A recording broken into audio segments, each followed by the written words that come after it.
পরিবেশ সচেতনতার কথা মাথায় রেখে বহরমপুরের রাজেশ দাস কান্দির এক পুজো কমিটির জন্য সে এবার মা দুর্গার চিন্ময়ী রূপ পাট শিল্পের মধ্যেই তুলে ধরেছেন। রাজেশ দাস জানান, প্রস্তুতি শেষ দিকে।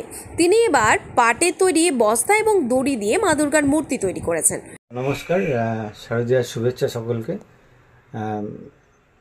বেসিক্যালি আমি মুর্শিদাবাদ থেকে বিলং করি। তো মুর্শিদাবাদের যে একটা শিল্প, পাট শিল্প, সেই পাট আর জুট জুট শিল্প, সেই জুটটাকে কাজে লাগিয়ে এবছরে মায়ের প্রতিমা তৈরি হয়েছে।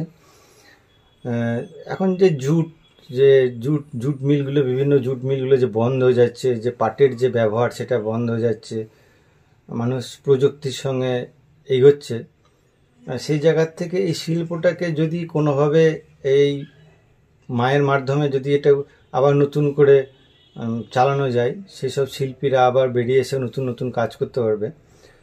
তো সেই জুটটা নিয়ে কাজ করা। এখানে প্রতিটা জিনিসই জুট দিয়ে তৈরি।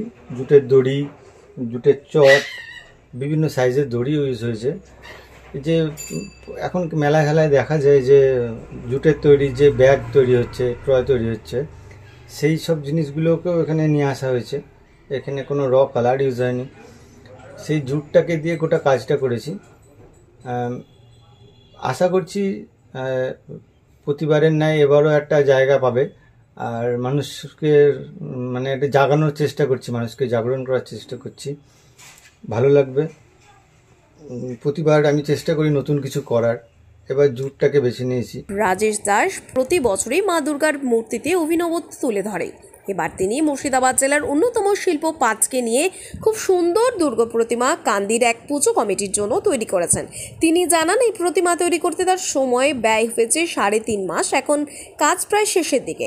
তিনি বলেন, বর্তমানে পলিথিনের রমরমা অবস্থায় পাট শিল্প বিলীনের পথে। তাই এই পাটকে নিয়ে মা দুর্গার মাধ্যমে ফুটিয়ে তুলতে এবছর পাটের দুর্গা প্রতিমা তিনি তৈরি করলেন, যাতে মা দুর্গার সংস্পর্শে এসে পাট আবার যাতে তার শ্রেষ্ঠ আসন নিতে পারে এবং পাট চাষিরাও উৎসাহিত হয়েছেন। এই কাজটা করতে আমার 3 মাস সময় লেগেছে, কম বেশি। এটা সিঙ্গেল দড়িকে অ্যারেঞ্জ করতে হয়েছে গোটা শরীরে। অ্যারেঞ্জ করার পরে তার গহনাগুলো নিজে হাতে তৈরি করতে হয়েছে। কোথায় কি বসাবো, কিভাবে সেট করবো, সেটা ডিজাইন করতে হয়েছে। লাস্ট 3 মাস এটা কমপ্লিট হয়ে গেছে। কাছেই পুজো, চলে যাওয়ার টাইম আসছে। যারা জুট শিল্পী আছে, মুর্শিদাবাদে প্রচুর জুট শিল্পী আছে, যারা মেলা খেলায় তারা স্টল পায় না, রাস্তায় বসে। আমি চাই সেই সব মহিলাগুলো, যারা মহিলা বেশি, সেই মহিলাগুলো যেন আজকে একটা স্টল পায় যে কোনো মেলায়, তারা যেন সম্মান পায়। সেই জুট শিল্পটাকে নিয়ে আগামী দিনে আরও বড় কিছু করার চেষ্টা করতে পারে। তাদের একটা পথ দেখানো যে এটা নিয়ে ভাবা যেতে পারে। তিনি জানান, পাট শিল্পীরা যাতে আবার পাট চাষে উৎসাহ প্রদান করেন, তাই মায়ের মাধ্যমে তাদের কাছে আবেদন। রাজেশ জানান, আমি চাই আমার কর্ম মানুষের জন্য জাগ্রত হয়ে থাকুক। এটা তো অর্থ দিয়ে বিচার করা যাবে না। অর্থ তখনই হবে এইটাকে যখন একটা শর্তার জায়গায় নিয়ে যেতে পারবো। তিনি আরও বলেন, আমি চাই আমার কর্ম মানুষ দেখুক। আমার যেটুকু পারিশ্রমিক সেটুকু পেলেই আমি খুশি। যারা ক্ষুদ্র শিল্পী তারাও যাতে হারিয়ে যাওয়া পাট শিল্পে মনোনিবেশ করে নানান ধরনের জিনিস তৈরি করুক এবং এই সব নিয়ে ভাবুক। জিনিসের দাম তো প্রচুর চড়া, সব জিনিসেই বুঝতেই পারছেন। এখনকার যে সময়ে আমরা বিলং করছি, সেখানে লিভিং কস্ট অনেক বেশি। তো তবুও শিল্পীর সত্তা তো ওইভাবে বিচার করা যায় না। শিল্পী চাই তার পারিশ্রমিকটা পাক, কিন্তু তার যে খুশি যে কাজটা, সেই কাজটা যেন মানুষের কাছে পৌঁছায়, তার জন্য তার উপর একটা সোশ্যাল মেসেজ থাকে, সেটা দেওয়াটাই শিল্পীর কাজ। শিল্পী একজন বলতে পারেন যে দর্শন, মানুষকে দেখায়, পথ দেখায়। আগামী দিনেও হয়ে এসছে আর আগামী দিনেও হবে। এটা থেকেই যাবে, এটা নষ্ট হবে না। তিনি জানান, প্রতিবারই আমার আলাদা আলাদা একটা নতুনত্ব জিনিস দিয়ে পরিবেশ সচেতনতার মাধ্যমে মা দুর্গার চিন্ময়ী রূপ ফুটিয়ে তুলি।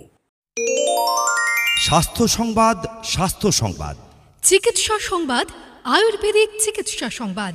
সুস্থ শরীর, সুস্থ মন, আনন্দে বাঁচুন সারা জীবন। পার্শ্ব প্রতিক্রিয়া মুক্ত সুচিকিৎসা এখন আয়ুর্বেদ কুটিরে। আয়ুর্বেদ চিকিৎসা জগতের বিশ্বস্ত নাম আয়ুর্বেদ কুটির। 120 বছর ধরে মানুষের সেবায় নিয়োজিত। পথ নির্দেশ আয়ুর্বেদ কুটির, কান্তি বাসস্ট্যান্ড মেইন রোড ধরে থানার পাশ দিয়ে গার্লস স্কুল মোড়, সেখান থেকে বাম দিক দিয়ে কিছুটা এসে লিচুতলা, সেখানেই স্বর্গীয় কানাই কবিরাজের চেম্বার, বর্তমানে কৌশিক সেনগুপ্তের চেম্বার। বংশ পরম্পরায় মানুষের সেবায় আয়ুর্বেদ কুটির, আয়ুর্বেদ কুটির, আয়ুর্বেদ কুটির। 5টা নয়, 10টা নয়, মাত্র একটি আয়ুর্বেদিক মেডিসিন মুক্তি দেবে অনেক জটিল অসুখ থেকে। বিশ্বাস করতে পারছেন না? ভরসা করে দেখুন। আয়ুর্বেদ কুটিরে চিকিৎসা করছেন প্রতিদিন সকাল 9টা থেকে দুপুর 1টা পর্যন্ত এবং বিকেল 4:30 থেকে রাত্রি 8:30 পর্যন্ত অভিজ্ঞ আয়ুর্বেদিক কবিরাজ কৌশিক সেনগুপ্ত। বিশ্বের সবথেকে প্রাচীন এবং ভরসাযোগ্য পার্শ্ব প্রতিক্রিয়া মুক্ত চিকিৎসা পদ্ধতি আয়ুর্বেদিক চিকিৎসা পদ্ধতির মাধ্যমে এখন সুস্থ হয়ে উঠুন। যাবতীয় স্বাস্থ্য সমস্যায় এখন ভরসা রাখুন আয়ুর্বেদ চিকিৎসায়। আসুন আয়ুর্বেদ কুটিরে। প্রতিদিন সকাল 9টা থেকে দুপুর 1টা পর্যন্ত এবং বিকেল 4টে থেকে রাত্রি 8:30 পর্যন্ত আয়ুর্বেদ কুটিরে চিকিৎসা করছেন বিশেষজ্ঞ আয়ুর্বেদ কবিরাজ কৌশিক সেনগুপ্ত। চিকিৎসার জন্য রোগীর অগ্রিম নাম লেখাতে ফোন করুন 9933590570 অথবা 7364993100 এই নম্বরে, কিংবা সরাসরি আসুন আয়ুর্বেদ কুটিরে। আমাদের পথ নির্দেশ কান্দি বাসস্ট্যান্ড মেইন রোড ধরে থানার পাশ দিয়ে গার্লস স্কুল মোড়, সেখান থেকে বাম দিক দিয়ে কিছুটা এসে লিচুতলা, সেখানেই স্বর্গীয় কানাই কবিরাজের চেম্বার, বর্তমানে কৌশিক সেনগুপ্তর চেম্বার। আয়ুর্বেদ কুটির, কবিরাজ দিলীপ সেনগুপ্ত বসছেন কান্দি বিজয়নগর নিজস্ব বাসভবনে। কবিরাজ কৌশিক সেনগুপ্ত বসছেন কান্দি লিচুতলা চেম্বারে। 100% আয়ুর্বেদিক ঔষধ এবং ISO সার্টিফাইড। ভরসা রাখুন, সুস্থ থাকুন।